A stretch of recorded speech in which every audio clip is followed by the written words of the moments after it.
asked to talk a little bit about Fred Bear.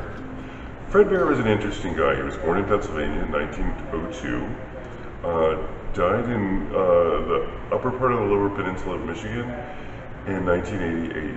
And in between those years, he did a really fascinating thing.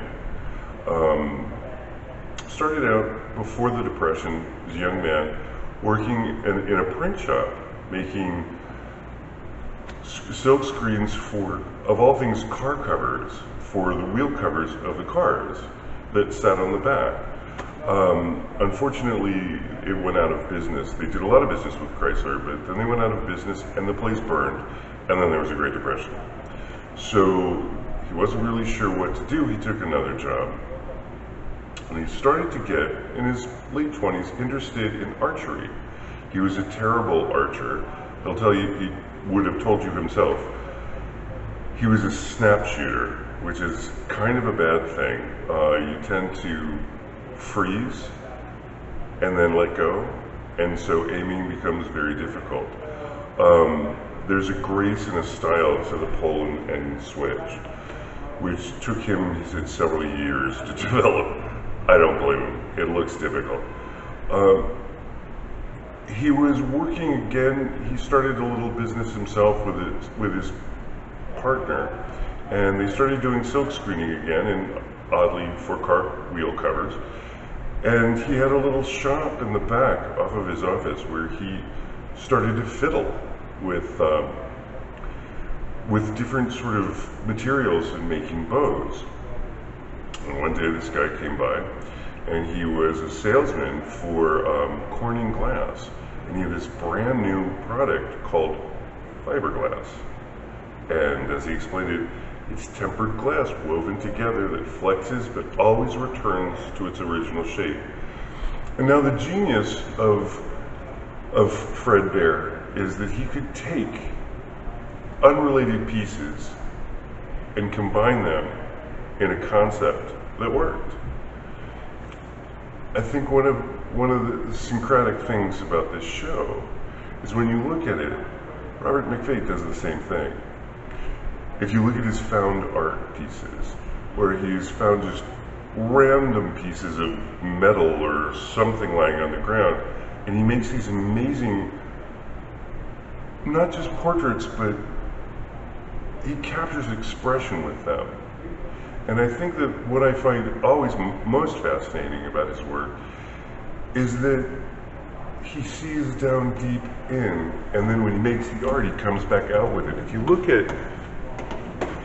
at Fred, I hope I'm still on camera. If you look at Fred killed a lot of animals. And there was a weird sadness in his eyes. I don't even think Fred was aware of it. But it's right there. And it's amazing because it's collage. It's crazy. I love to look at Robert's work because I love the depth of it. And the two have the same thing in common. They could take unrelated pieces of waste and make something beautiful. Fred reinvented the bow with materials that were just being invented and putting them together and creating different angles, and instead of making straight ones, he built flat pieces into them because it held more tension and forced the arrow. Archery probably started maybe 50,000 years ago, and as Fred once explained, it was probably the guy with the thing trying to make a fire with the stick and probably screwing around with it, fired it. The Turks were the ones who really knew what to do with bows. Fred's velocity with his bows caught up with the Turks about 1968. So the Turks were hundreds, thousands of years ahead of what we have now. Fred did an amazing thing. He wasn't into the city. He lived in Detroit, and most of the stuff he did was in Detroit until he could afford to move to upstate lower peninsula Michigan, where I think he really took off. He was not a city guy, did not like the city. and camped. He was in his element in the environment without society, I think.